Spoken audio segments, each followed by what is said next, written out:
Today I'm going to be bleeding my brake lines. I was plowing the other day and almost went off the end of my driveway because I had to pull the brakes a few times to get it to engage. So I've got some air in the lines. I'm going to try and get that out. I haven't actually bled my brake lines in a few years, so I'm going to give them some extra purging to get some fresh brake fluid in there. So I'm going to show you how that's done today. First thing we're going to do is jack up the four-wheeler and pull the wheels off so we have access to the brake cylinders.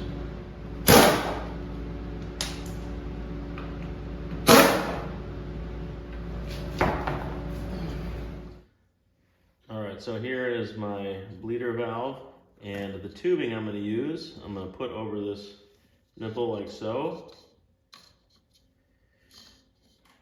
Once that's on there, you can start bleeding.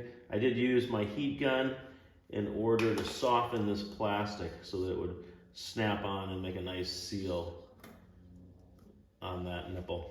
And we're gonna run that to a bottle, and I like to put some brake fluid in the bottle so you can see that the end of the tube is submerged.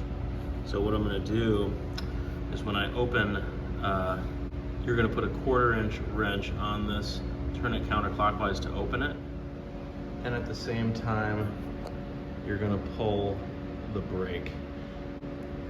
What that's gonna do is push fluid into the bottle, and you're gonna watch while you're doing the left side to see if you can see air bubbles go in. Now you do need to open and close that bleeder valve if you don't have the end of your tube submerged in brake fluid.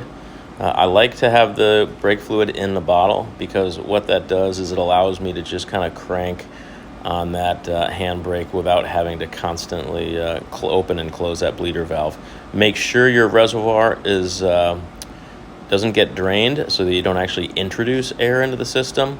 But once you get it going, you can just keep cranking on that handbrake and flush the system with new fluid without risking it getting any air in it. Once I've got all the air out, I'm going to keep going to flush that line.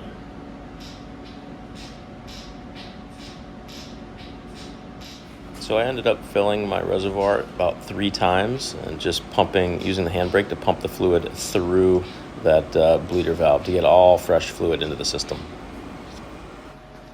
Make sure we got it nice and tight when we're done.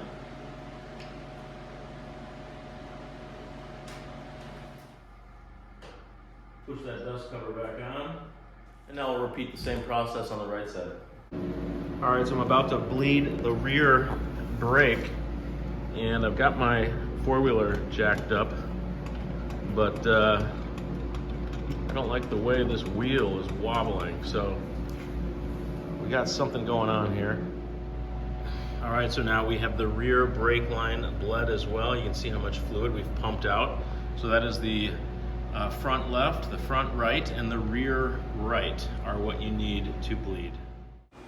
All right, so we've finished bleeding the brake. However, looking closer at the hub, you can tell that we have a little problem here, and the drive axle has been snapped. So I'm getting ready to tear into that project next. So we now have pretty clean brake fluid throughout the system. I've topped it off, and now we'll replace the cap.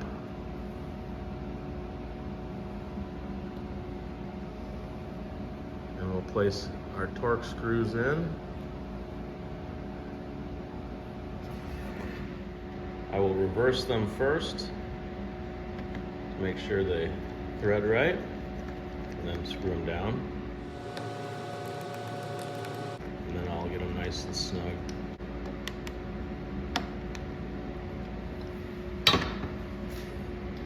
All right, let's check our brakes.